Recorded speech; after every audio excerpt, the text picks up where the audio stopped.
Hello friends, welcome to your channel MPRM। आशा करती हूँ कि आप सभी स्वस्थ होंगे, नहीं तो अपने एग्जाम की तैयारी कर रहे होंगे। हम पढ़ रहे हैं UGC नेट के प्रीवियस ईयर के क्वेश्चंस।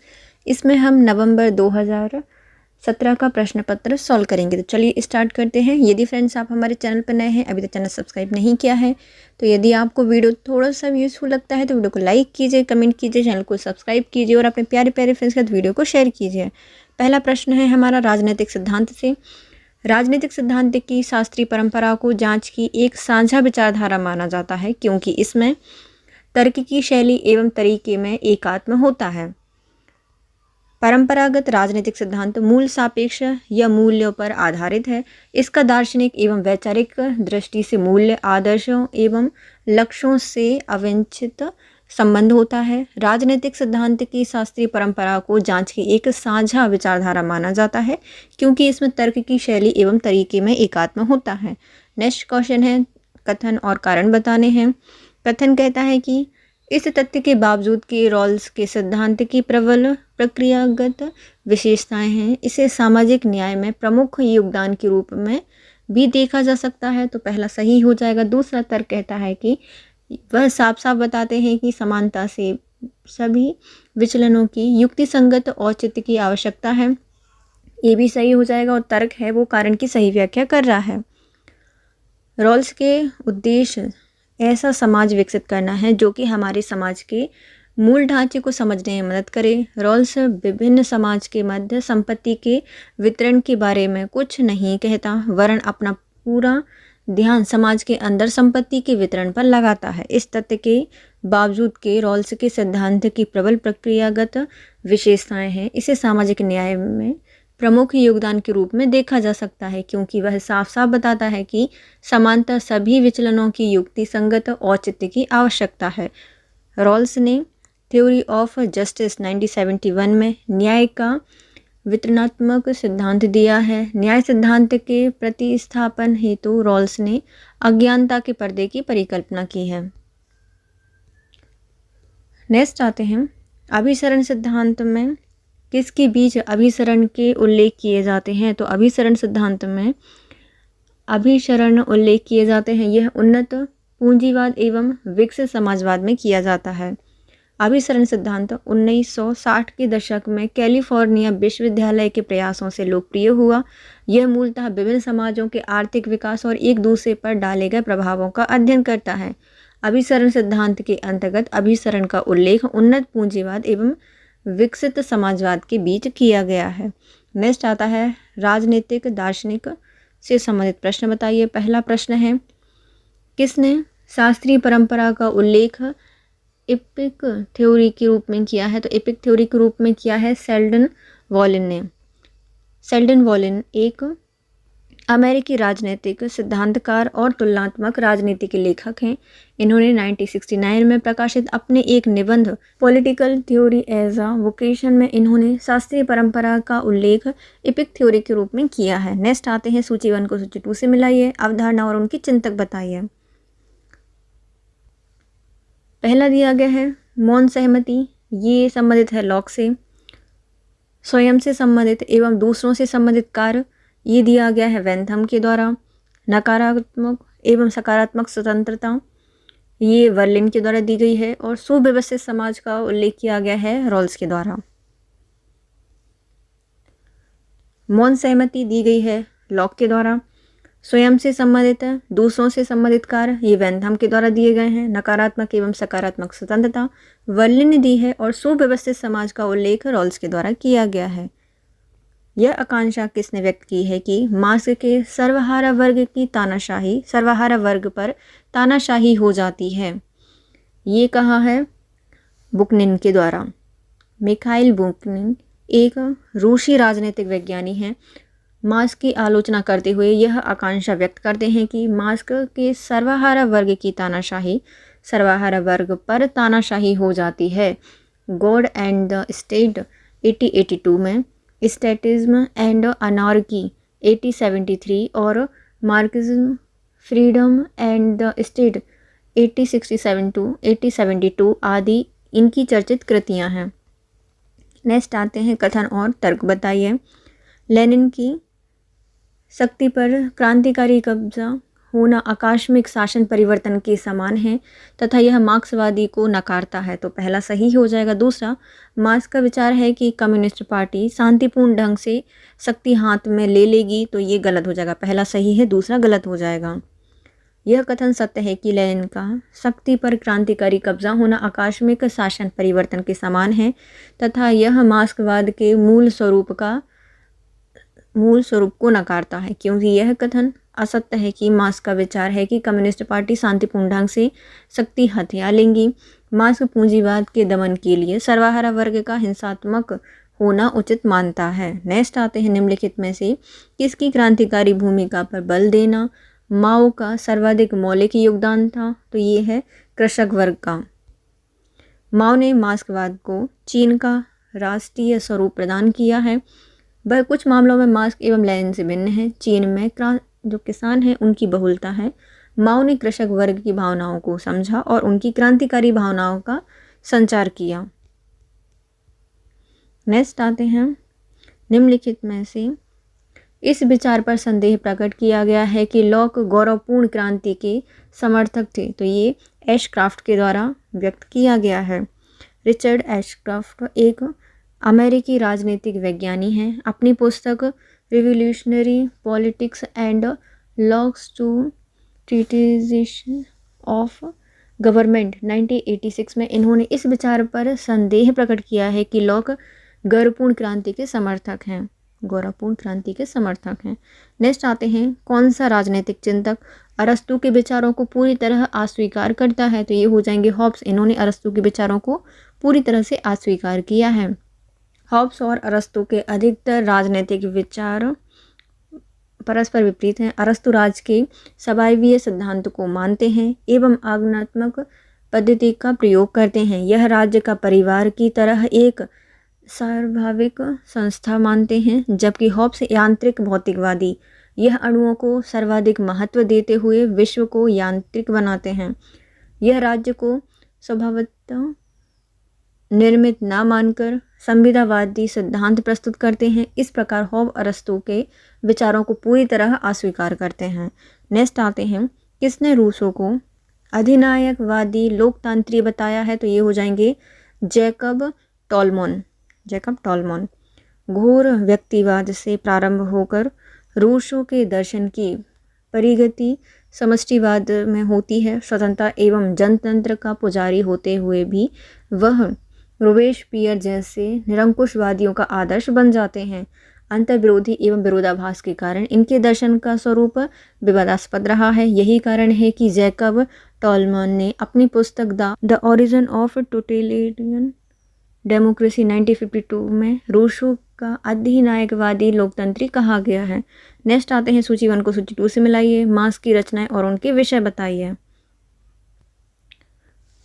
पेरिस मैन्युस्क्रिप्ट, इसका संबंध है बी संबंधन से। दास कैपिटल का संबंध है अधिशेष मूल से।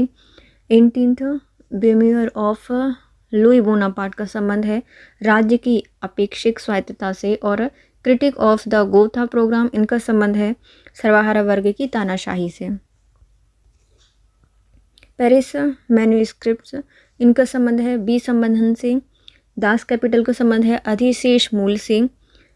18th बेमियर ऑफ लुई बोनापार्ट का संबंध है राज्य की औपेक्षिक स्वायत्तता से। और critique of the Gotha program का संबंध है सर्वहारा वर्ग की तानाशाही से।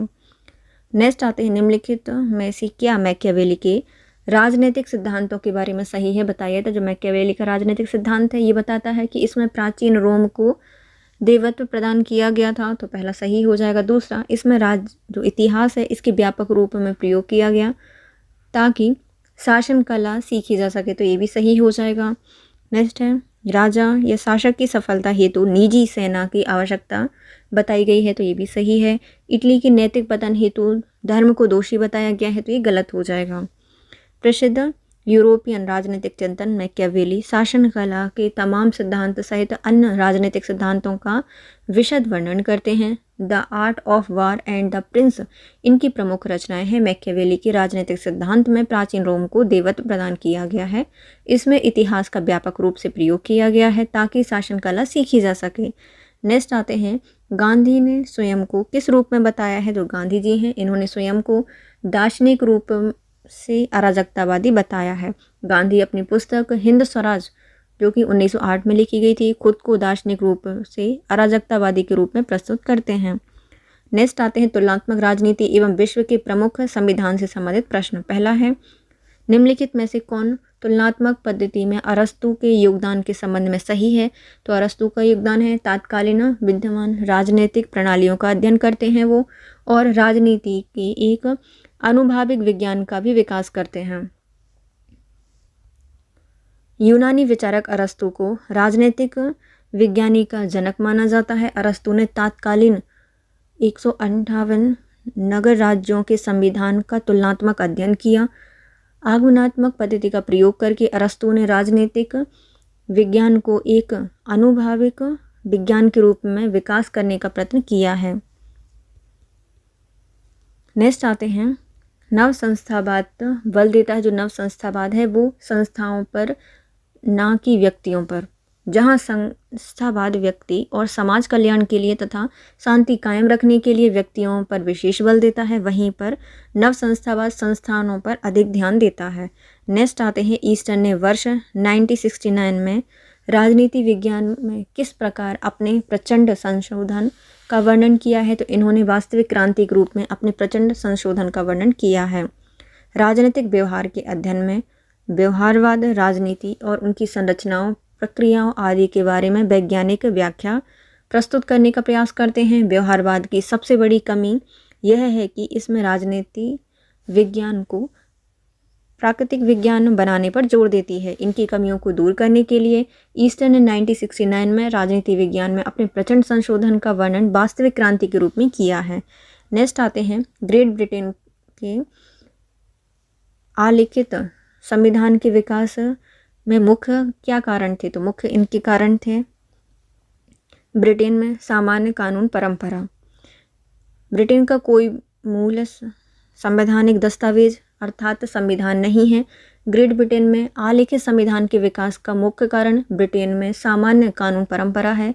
यहाँ पर पहले से बने कुछ नियम, कानून, रीति रिवाज एवं परंपराएं आदि के आधार पर संविधान का विकास होता रहा है। नेक्स्ट आते हैं, किस देश में एक बार अध्यक्ष सदा के लिए अध्यक्ष प्रथा का अनुसरण करता है? तो ये करते हैं यूके में। ग्रेट ब्रिटेन में स्पीकर का पद सर्वाधिक पवित्र माना जाता है, इसलिए वहाँ एक बार अध्यक्ष सदा के लिए अध्यक्ष प्रथा का अनुसरण किया जाता है।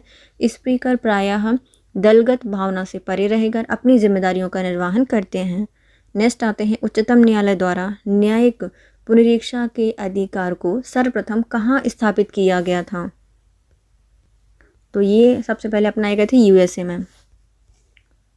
न्यायिक पुनरीक्षा की उत्पत्ति सामान्यतः संयुक्त राज्य अमेरिका से मानी जाती है। हालांकि पिनॉर्क एवं स्मिथ ने इसका उद्गम स्थल ब्रिटेन बताया है। वर्ष 1803 में अमेरिका के मुख्य न्यायाधीश मार्शन मारवरी बनाम मेडिसन नाम विख्यात वाद में प्रथम बार न्यायिक पुनर्वलोकन की शक्ति की प्रस्तावना की थी। इसके साथ साथ न्यायिक पुनर्वलोकन ने व्यक्तियों की मूल अधिकार एवं नागरिक अधिकारों के विश्वास में भी उल्लेखनीय योगदान दिया है। संयुक्त राज्य अमेरिका में न्यायपालिका के उल्लेखनीय हस्तक्षेप के द्वारा व्यक्ति के नागरिक अधिकारों का विकास हुआ था।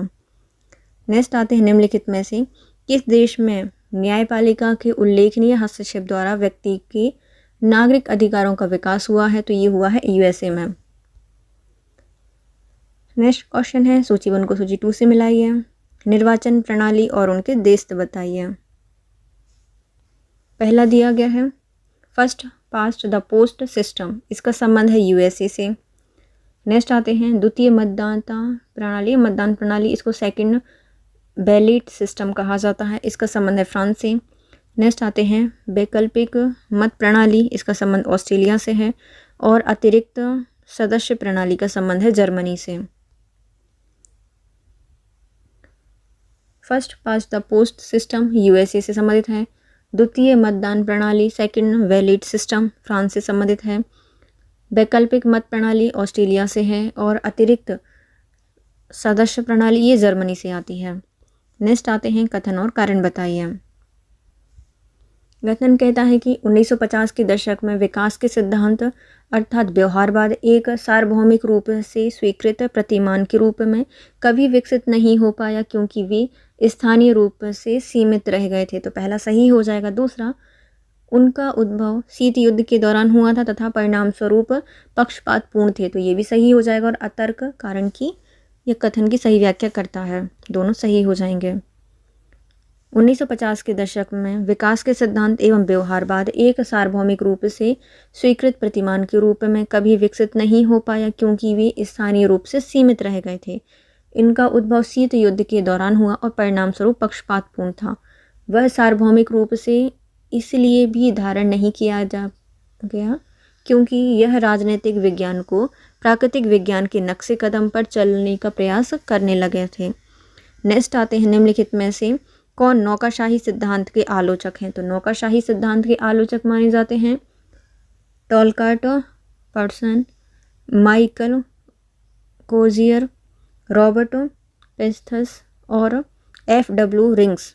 ये सभी माने जाते हैं। नौकरशाही के सिद्धांत को मैक्स वेबर ने लोकप्रियता के चरम पर पहुंचाया।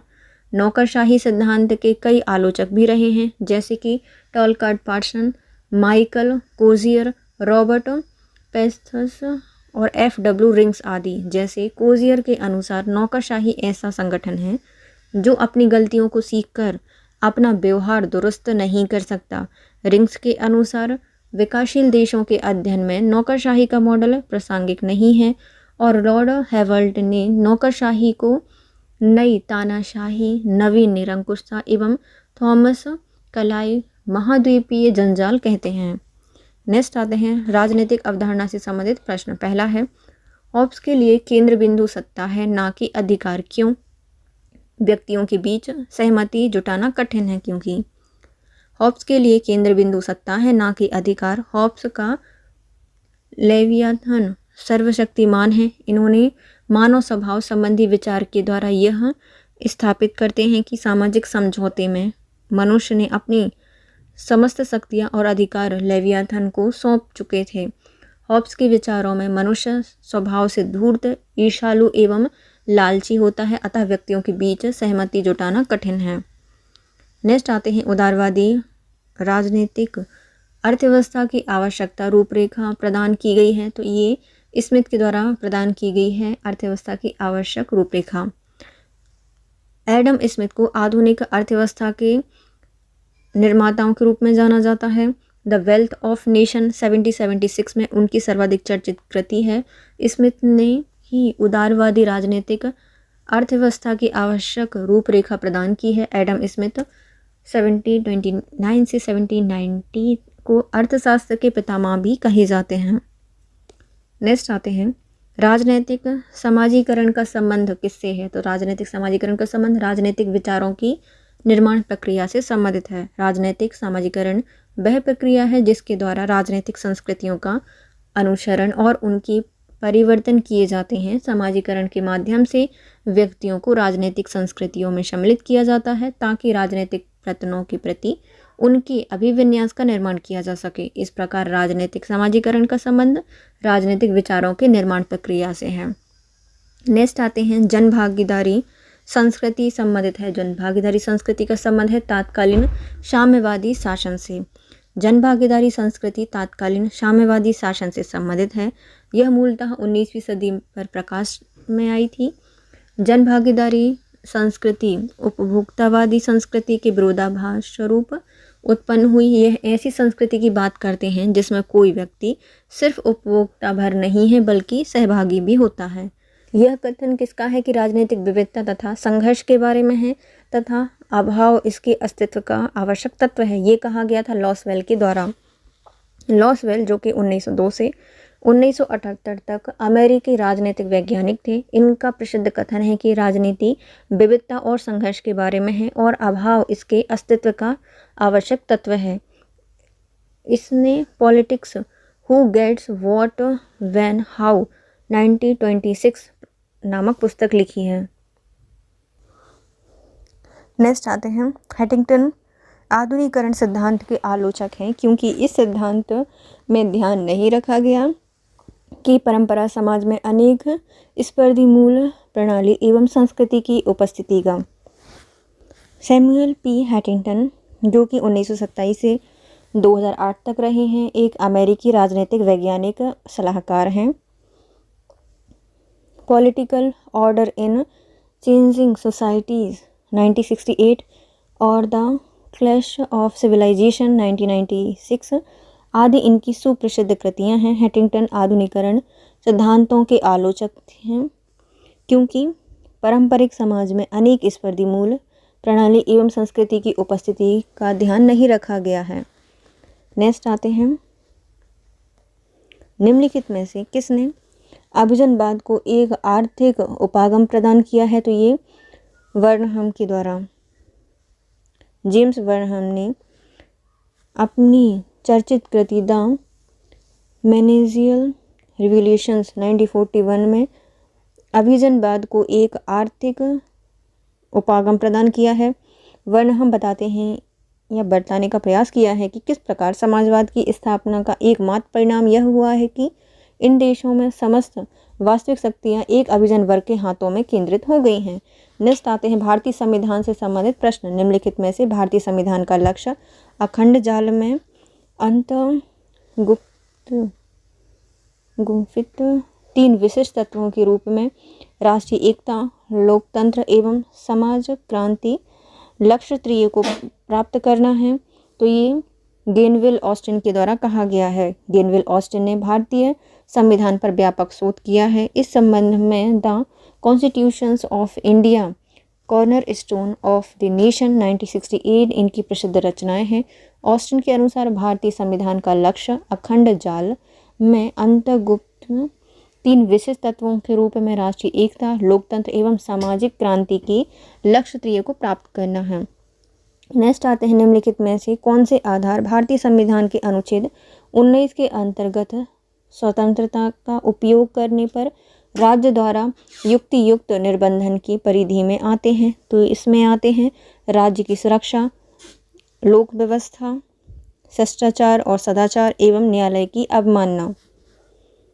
भारतीय संविधान के अनुच्छेद 19 के स्वतंत्रता का उपयोग करने पर राज्य द्वारा युक्तियुक्त निर्बंधन का प्रबंधन भी किया गया है। इसकी परिधि में मूलतः राज्य की सुरक्षा, लोक व्यवस्था, शिष्टाचार और सदाचार एवं न्यायालय की अवमानना आदि आते हैं। नेक्स्ट है, एक बार संसद द्वारा वित्तीय आपात की स्वीकृति मिलने के बाद उसकी उद्घोषणा कितने समय तक की जा सकती है? तो अनिश्चित काल तक इसकी उद्घोषणा की जा सकती है, अनिश्चित काल तक।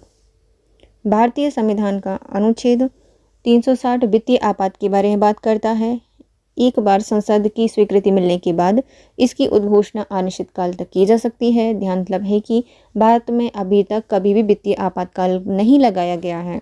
नेक्स्ट आते हैं, भारत के उपराष्ट्रपति के संबंध में निम्नलिखित कथनों पर विचार कीजिए और नीचे दिए गए जो कूट हैं उनका सही उत्तर बताइए। पहला, इसका निर्वाचन लोक अनुपातिक प्रतिनिधित्व के अनुसार एकल संक्रमणीय मत द्वारा किया जाता है, तो पहला सही हो जाएगा। दूसरा, इनका निर्वाचन लोकसभा और राज्यसभा के सभी सदस्यों द्वारा किया जाता है, तो ये भी सही है। इनका निर्वाचन में राज्य विधानसभाओं के सदस्यों को मतदान का अधिकार नहीं होता, ये भी सही है। और ये राज्यसभा के सभापति होते हैं, तो ये भी सही है। चारों ही सही हो जाएंगे। भारत के उपराष्ट्रपति के संबंध में प्रश्न में सही कथन बताने हैं, तो इनका निर्वाचन लोक अनुपातिक प्रतिनिधित्व के अनुसार एकल संक्रमणीय मत प्रणाली के द्वारा अनुच्छेद 66 के द्वारा किया जाता है। इसका निर्वाचन लोकसभा और राज्यसभा के सभी सदस्यों द्वारा होता है, अनुच्छेद 66 कहता है। और इनके निर्वाचन में राज्य विधानसभाओं के सदस्यों को मतदान का अधिकार नहीं होता, अनुच्छेद 66। और ये राज्यसभा के सभापति होते हैं, ये भी अनुच्छेद 69 कहता है।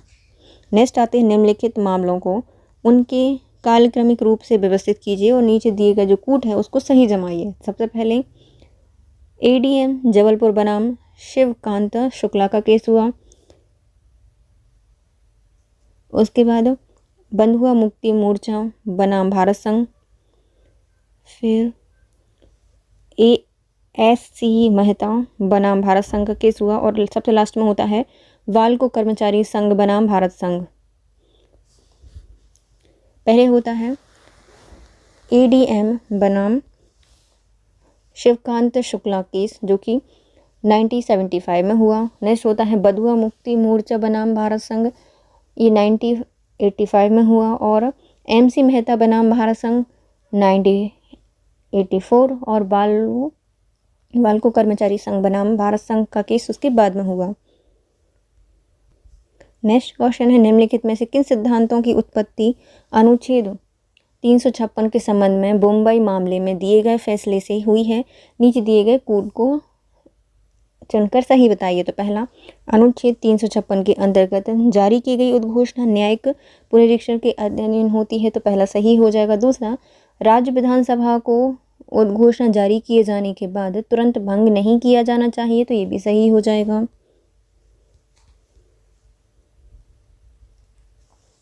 तीसरा, उद्घोषणा को संसद की स्वीकृति मिलने के बाद ही राज्य विधानसभाओं को भंग किया जाना चाहिए, सही है। न्यायालय द्वारा केंद्र सरकार से यह बताने के लिए कहा जा सकता है कि उसने किस आधार पर अनुच्छेद 356 लागू करने का निर्णय लिया है, तो ये भी सही हो जाएंगे, चारों ही सही हैं। SR मुंबई बनाम भारत संघ 1994 में प्रश्न में दिए गए सभी विकल्पों के संबंध में जो फैसले आए थे वो सिद्धांतों का विकास हुआ था, वो सही हैं। नेक्स्ट आते हैं न्यायमूर्ति पुंछी आयोग किससे संबंधित है? जो पुंछी आयोग है इसका संबंध है केंद्र राज्य संबंध से। वर्ष 2007 में न्यायमूर्ति मदन मोहन पुंछी की अध्यक्षता में पुंछी आयोग का गठन किया गया। पुंछी आयोग केंद्र एवं राज्यों से संबंधित है। नेक्स्ट आते हैं सूची 1 को सूची 2 से मिलाइए। वह राज्य जिसके साथ केंद्र का समझौता हुआ है उनके वर्ष बताइए। तो असम के साथ समझौता 1985 में हुआ, मिजोरम के साथ 1986 में केस हुआ था, त्रिपुरा के साथ 1988 में हुआ और पंजाब के साथ 1985 में हुआ था।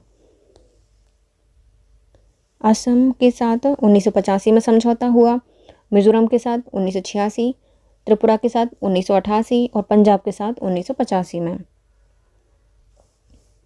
नेक्स्ट आता है किस समिति यह विचार करती है कि पंचायती राज संस्थाएं सम्यक ढंग से चलती रहती हैं यदि ग्रामीण भारत में विकास के पुरोधा के विकास में उन्हें जिम्मेदारियां सौंपकर उन्हें समुचित ढंग से प्रोत्साहित किया जाता है। तो ये कहा गया था अशोक मेहता समिति के द्वारा ये कहा गया था। जनता पार्टी के शासनकाल में पंचायती राज व्यवस्था पर रिपोर्ट प्रस्तुत करने के लिए 1977 में अशोक मेहता समिति गठित की गई। इस समिति ने द्विस्तरीय पंचायती राज व्यवस्था का समर्थन किया। इस समिति का यह विचार था कि पंचायती राज संस्थाएं सम्यक ढंग से चलती रहें यदि ग्रामीण भारत के विकास के पुरोधा के रूप में उन्हें जिम्मेदारी सौंपकर उन्हें समुचित ढंग से प्रोत्साहित किया जाना चाहिए। नेक्स्ट आते हैं किस मुख्य चुनाव आयुक्त ने भारत के राष्ट्रपति को पत्र लिखकर चुनाव आयुक्त को हटाने की सिफारिश की थी? तो ये N गोपालास्वामी के द्वारा सिफारिश की गई थी। N गोपालास्वामी 30 जून 2006 से अप्रैल 2009 तक भारत के मुख्य चुनाव आयुक्त थे। वर्ष 2009 में राष्ट्रपति प्रतिभा पाटिल ने चुनाव आयुक्त नवीन चावला को हटाने की सिफारिश की थी। नेक्स्ट आते हैं कथन और तर्क बताइए। तो कथन कहता है कि कानून व्यवस्था न्यायाधीश की जिम्मेदारी है, तो पहला सही हो जाएगा। दूसरा, कानून एवं व्यवस्था भारत में अभी भी एक समस्या बनी हुई है, तो ये भी सही हो जाएगा। और RA की सही व्याख्या करता है। कानून एवं व्यवस्था मूलतः न्यायाधीश की जिम्मेदारी होती है। आज भी न्यायाधीश को सरकार की मूर्त रूप माना जाता है। कानून व्यवस्था भारत में अभी भी एक प्रमुख समस्या बनी हुई है। नेक्स्ट आते हैं सूची 1 को सूची 2 से मिलाइए। राज्य और उनके राज्य स्तरीय दल बताइए। सबसे पहले आती है बिहार। बिहार का संबंध है लोक जनशक्ति पार्टी से। फिर पश्चिम बंगाल का संबंध है रेवोल्यूशनरी सोशलिस्ट पार्टी से संबंधित हैं। और उत्तर प्रदेश का संबंध है अपने दल से। और हरियाणा का संबंध है भारतीय राष्ट्रीय लोक दल से। बिहार का संबंध है लोक जनशक्ति पार्टी से। पश्चिम बंगाल का संबंध है रिवोल्यूशनरी सोशलिस्ट पार्टी से। उत्तर प्रदेश का संबंध है अपने दल से। और हरियाणा का संबंध है भारतीय राष्ट्रीय लोक दल से। नेक्स्ट आते हैं 73वां संविधान संशोधन में व्याख्या की गई है। जो 73वां संविधान संशोधन है इसमें व्याख्या की गई है पंचायती राज की सभी संस्थानों के लिए त्रिस्तरीय व्यवस्था। 73वां संविधान संशोधन 1992 के द्वारा संविधान में एक नया भाग 9 और नई अनुसूची 11वीं अनुसूची को जोड़ा गया और ग्रामीण निकायों को संवैधानिक दर्जा प्रदान किया गया। इसे द पंचायत के नाम से जाना जाता है। यह अनुच्छेद 243 से 243O के प्रावधान सम्मिलित किए गए हैं। पंचायती राज की सभी संस्थानों के लिए त्रिस्तरीय व्यवस्था की गई है। केंद्रीय सूचना आयोग में मुख्य सूचना आयुक्त और सूचना आयुक्त होते हैं जिनकी संख्या 10 से अधिक नहीं होती। सूचना अधिकार अधिनियम 2005 के अंतर्गत केंद्रीय सूचना आयोग का गठन 12 अक्टूबर 2005 को किया गया। इसमें एक मुख्य सूचना आयुक्त और कुछ सूचना आयुक्त होते हैं। इनकी संख्या 10 से अधिक नहीं होती। नेक्स्ट आते हैं 73वां संविधान संशोधन अधिनियम 1992 में निम्नलिखित में से कौन से स्वैच्छिक प्रावधान होते हैं? इसमें पिछड़ा वर्गों को आरक्षण प्रदान किया जाता है, पंचायतों को स्वायत्त निकाय बनाया जाता है और कर, फीस आदि के संबंध में पंचायतों को वित्तीय अधिकार प्रदान किए जाते हैं। 73वां संविधान संशोधन अधिनियम 1992 में मूलतः निम्नलिखित स्वैच्छिक प्रावधान हैं। पहला, पिछड़ा वर्गों को आरक्षण प्रदान किया गया है। दूसरा, पंचायतों को स्वायत्त निकाय बनाया गया है। इसमें कर, फीस आदि के संबंध में पंचायतों को वित्तीय अधिकार प्रदान किए गए हैं। इस अधिनियम के प्रावधानों को दो भागों में बांटा गया है। पहला अनिवार्य और दूसरे होते हैं स्वैच्छिक।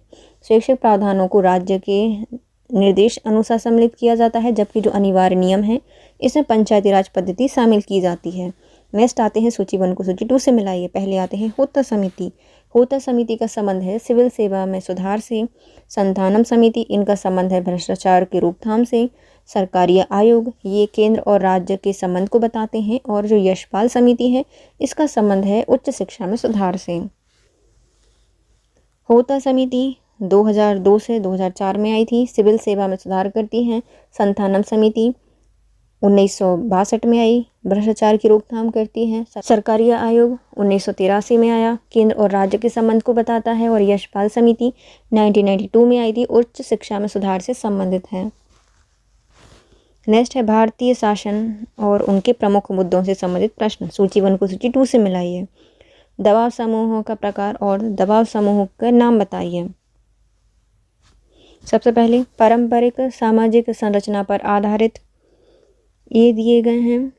नायर सर्विस सोसाइटी के द्वारा श्रमिक हित पर आधारित दबाव समूह का संबंध है। ये हिंद मजदूर परिषद से संस्थागत हित पर आधारित दबाव समूह यह दिल्ली विश्वविद्यालय शिक्षक संघ से संबंधित हैं। और व्यवसायिक हित पर आधारित दबाव समूह का संबंध है associated chambers of commerce and industry in India से। दबाव समूहों का प्रकार और दबाव समूहों के नाम। पारंपरिक सामाजिक संरचना पर आधारित यह नायर सर्विस सोसाइटी से संबंधित है। श्रमिक हितों पर आधारित यह हिंद मजदूर परिषद से संबंधित हैं। संस्थागत हित पर आधारित दिल्ली विश्वविद्यालय शिक्षक संघ से संबंधित हैं। व्यावसायिक हितों पर आधारित दबाव समूह यह associated chambers of commerce and industries in India से संबंधित हैं।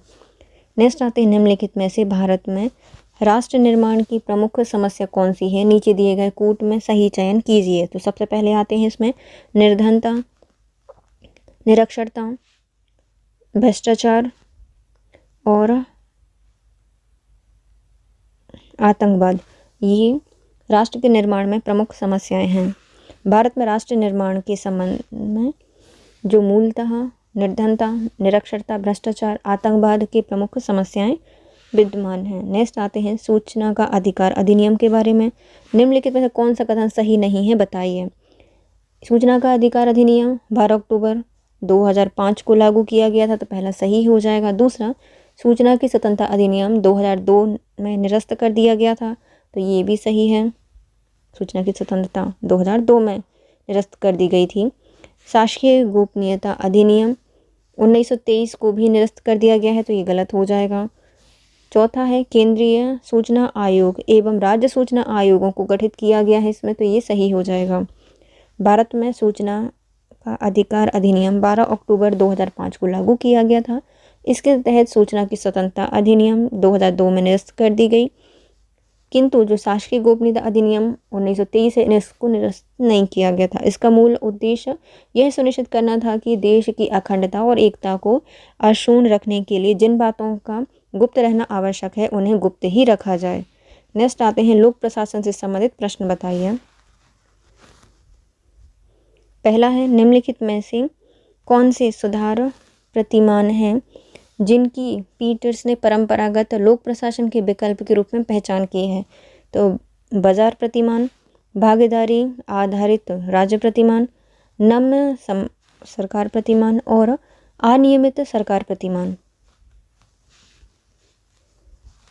बाजार प्रतिमान, भागीदारी आधारित राज्य प्रतिमान, नम्य सरकार प्रतिमान और विनियमित सरकार प्रतिमान ऐसे सुधार प्रतिमान हैं जिनकी पीटर्स ने परंपरागत लोक प्रशासन के विकल्प के रूप में पहचान की थी।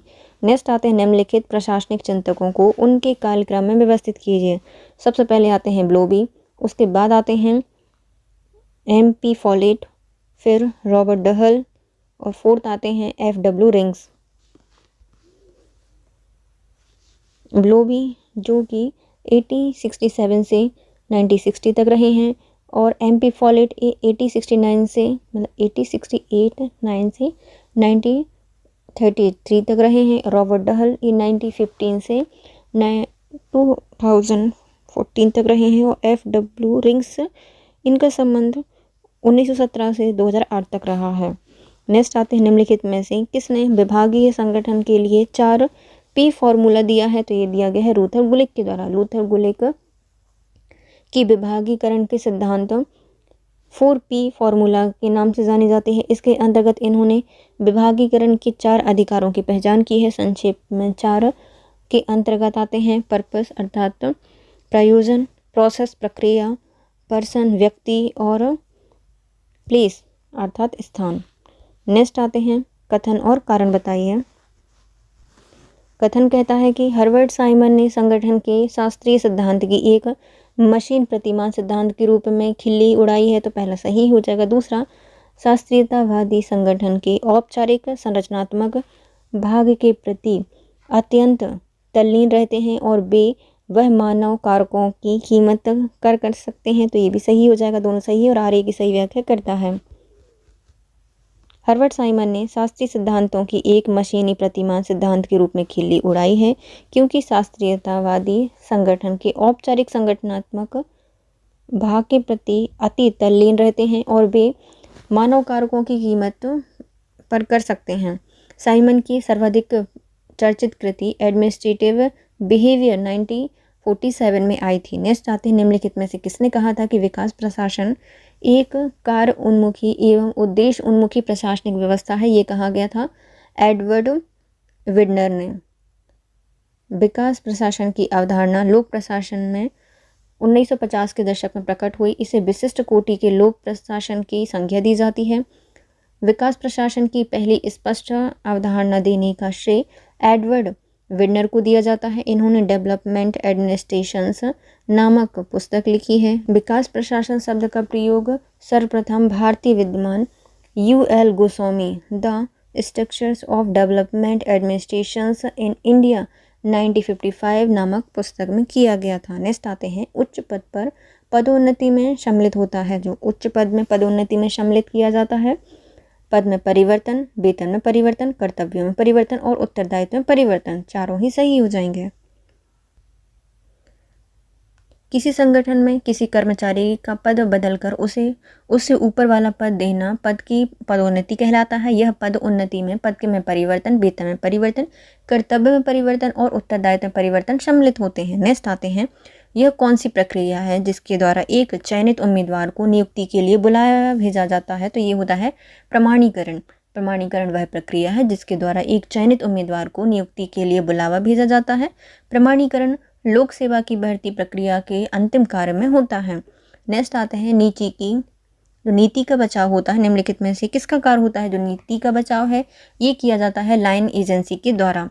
प्रशासनिक संगठन में 3 प्रकार की एजेंसियां शामिल होती हैं। पहले आते हैं लाइन स्टाफ और सहायक। लाइन एजेंसी ये संगठनिक उद्देश्यों की प्राप्ति के लिए प्रत्यक्ष रूप से काम करती है, इसलिए इसे नीति के बचाव की पहली जिम्मेदारी लाइन एजेंसी कहा जाता है। नेक्स्ट आते हैं, निम्नलिखित में से किसने राजनीतिक प्रशासन द्विभाजन को अस्वीकार किया है? तो राजनीतिक प्रशासन द्विभाजन को अस्वीकार करने वाले हैं हर्बर्ट साइमन। हर्बर्ट साइमन ने 1946 में अपने लेख द प्रोवर्ब्स ऑफ एडमिनिस्ट्रेशन में लोक प्रशासन के सिद्धांतों को कहावतों की संज्ञा दी है। साइमन ने राजनीति प्रशासन द्विभाजन को भी अस्वीकृत किया है। नेक्स्ट आते हैं अंतर्राष्ट्रीय संबंध से संबंधित प्रश्न। पहला है, यह किसका विचार है कि उत्तरजीविका राज्य की भौतिक क्षमता अन्य राज्यों से इसकी संधियों पर निर्भर करती है? ये कहा गया था केनेथ वार्ड्स के द्वारा।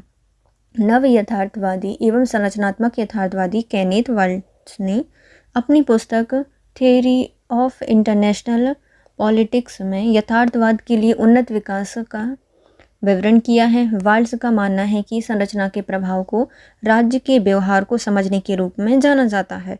इन्होंने संरचना को दो रूपों में परिभाषित किया है। पहला, अंतर्राष्ट्रीय प्रणाली का व्यवस्था सिद्धांत को अराजकता के लिए हुए, और दूसरा, इकाइयों में क्षमता का वितरण।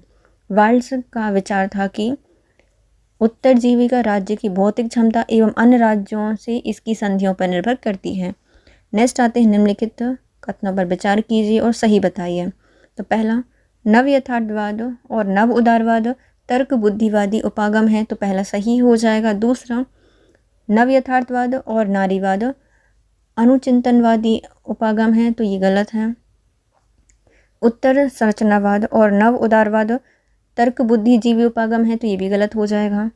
चौथा, नारीवाद एवं उत्तर संरचनावाद अनुचिंतनवादी उपागम है, तो ये सही हो जाएगा। पहला और चौथा सही है।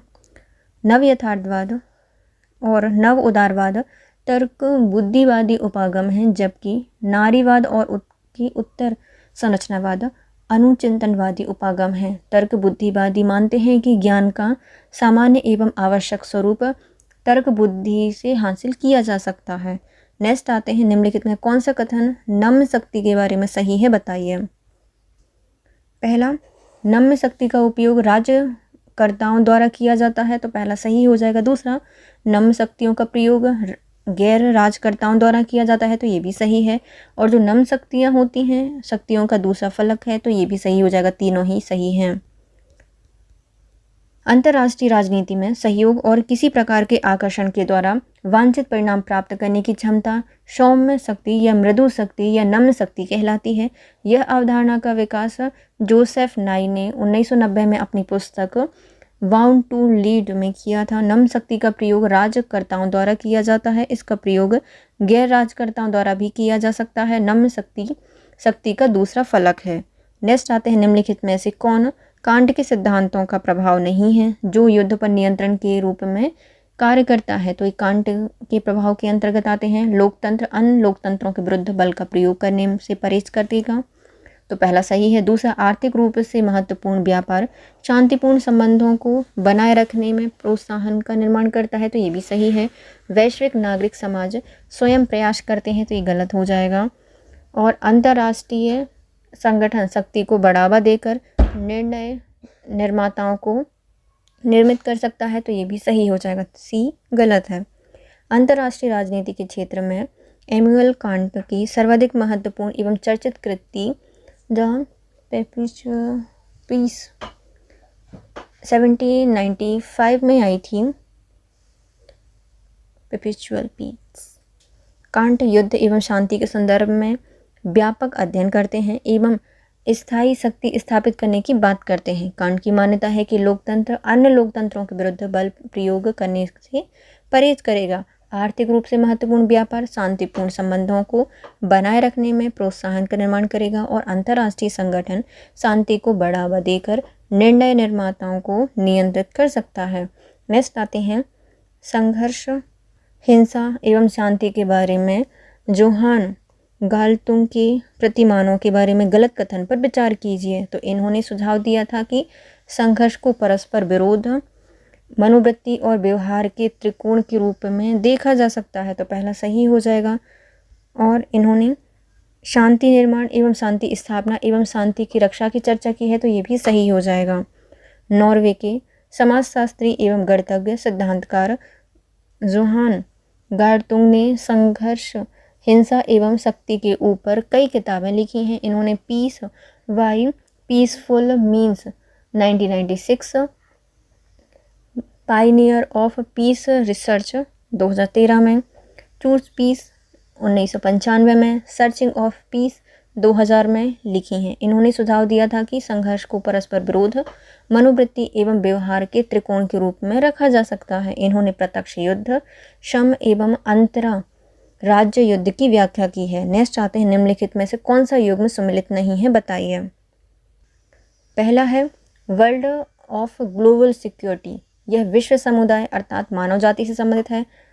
समाजीय सुरक्षा, ये समाजीय आवश्यकताओं से संबंधित है, तो ये बी गलत हो जाएगा। आर्थिक सुरक्षा कल्याण से संबंधित है और पर्यावरण की सुरक्षा संसाधनों से संबंधित है, तो इसमें बी आंसर सही हो जाए, मतलब गलत है। समाजीय सुरक्षा का मूल आशय समाजीय आवश्यकताएं नहीं है।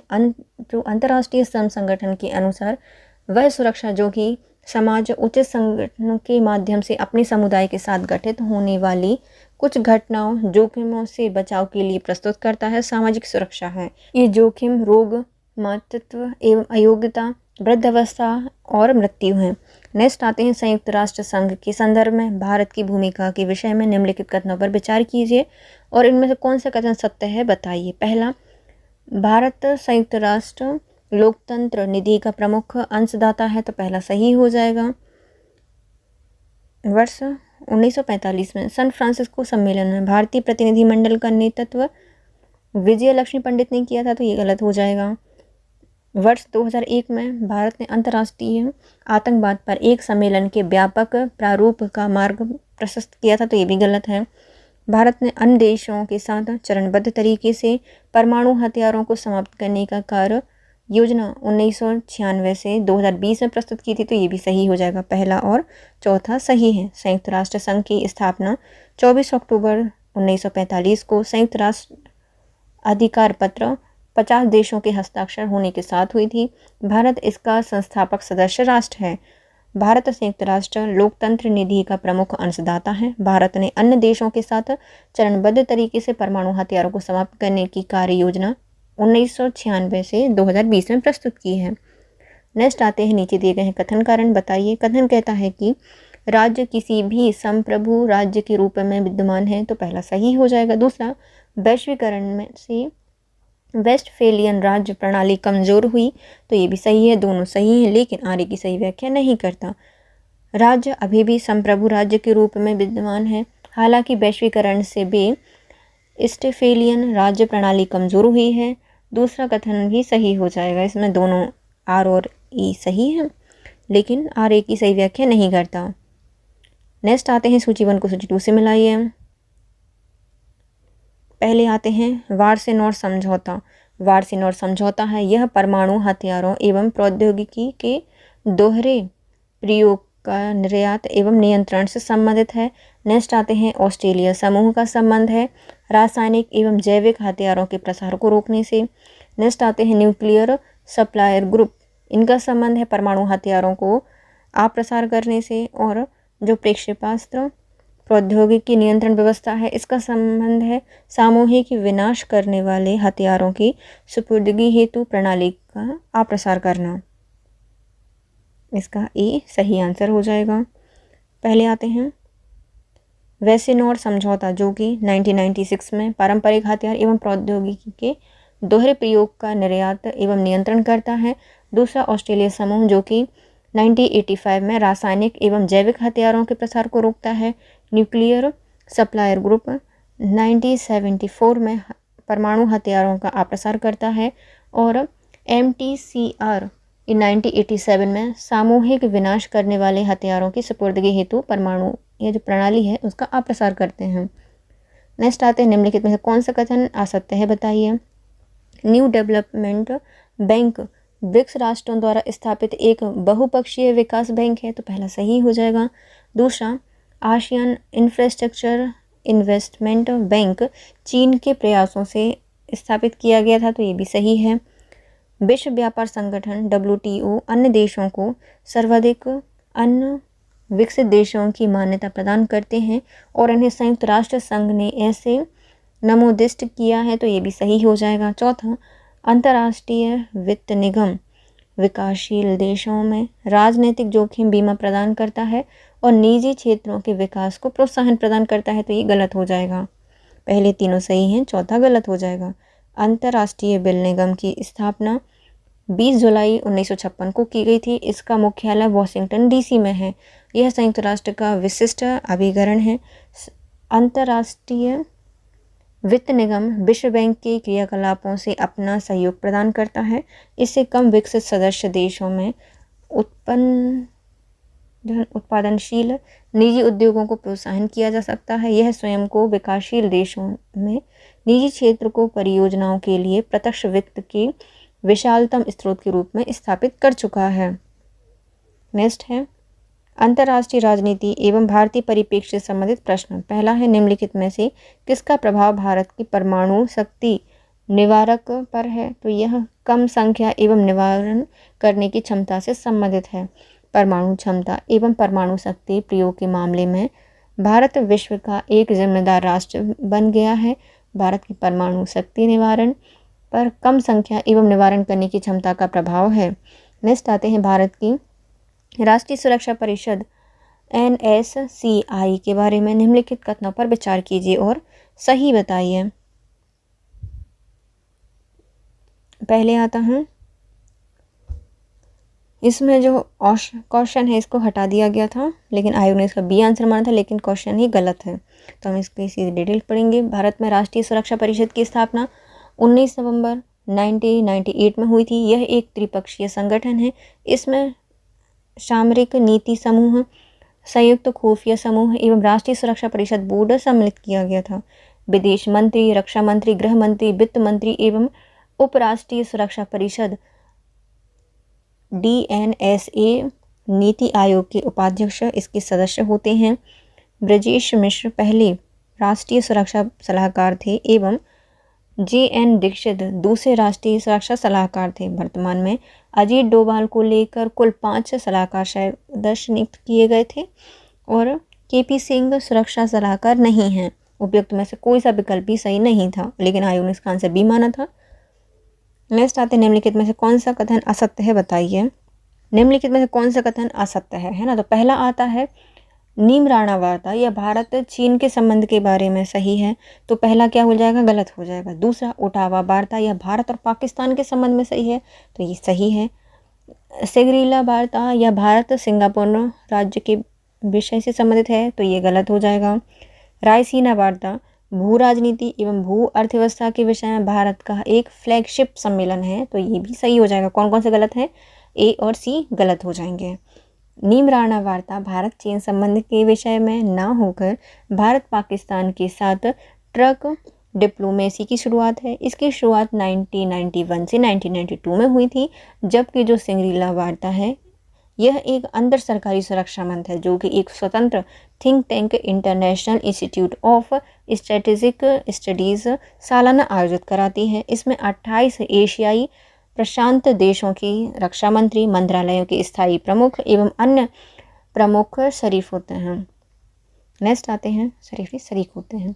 नेक्स्ट आते हैं सुरक्षा परिषद के संबंध में निम्नलिखित में थे जो कथन हैं उसमें से सही बताइए। तो पहला, भारत सुरक्षा परिषद का सदस्य 7 बार बना है, तो पहला सही हो जाएगा। दूसरा, जापान सुरक्षा परिषद का सदस्य 11 बार बना है, तो ये भी सही हो जाएगा। यह एक अस्थायी सदस्य को नियुक्त करती है, तो ये गलत हो जाएगा। और यह महासचिव को नियुक्त करती है, तो ये भी गलत हो जाएगा। पहले दोनों सही हैं और लास्ट के दोनों गलत हैं। संयुक्त राष्ट्र सुरक्षा परिषद संयुक्त राष्ट्र के 6 प्रमुख अंगों में से एक है। इसका उत्तरदायित्व अंतर्राष्ट्रीय शांति सुरक्षा बनाए रखना है। इसमें 5 स्थायी और 10 अस्थायी सदस्य, कुल मिलाकर 15 सदस्य होते हैं। भारत सुरक्षा परिषद का 7 बार सदस्य बन चुका है, जबकि जापान 11 बार इसका सदस्य बन चुका है। भारत सुरक्षा परिषद का सदस्य 2020 से 21 में 8वीं बार निर्वाचित हुआ था।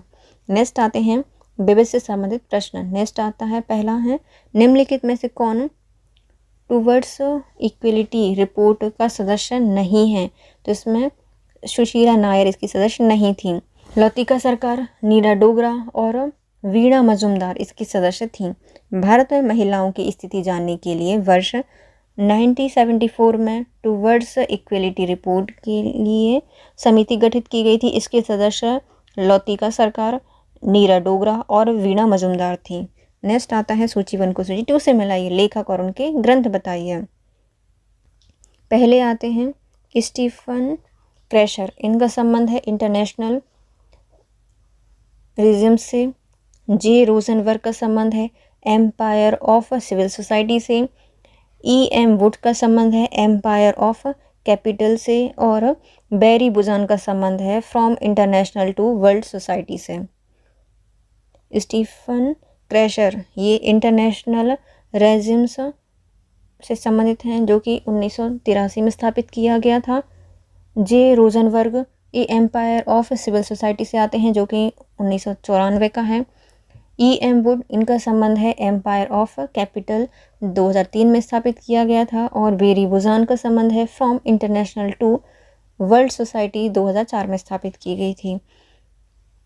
इसके साथ ही आज का वीडियो होता है complete guys. If you like my video please share, subscribe and comment. Thank you so much guys, have a nice day.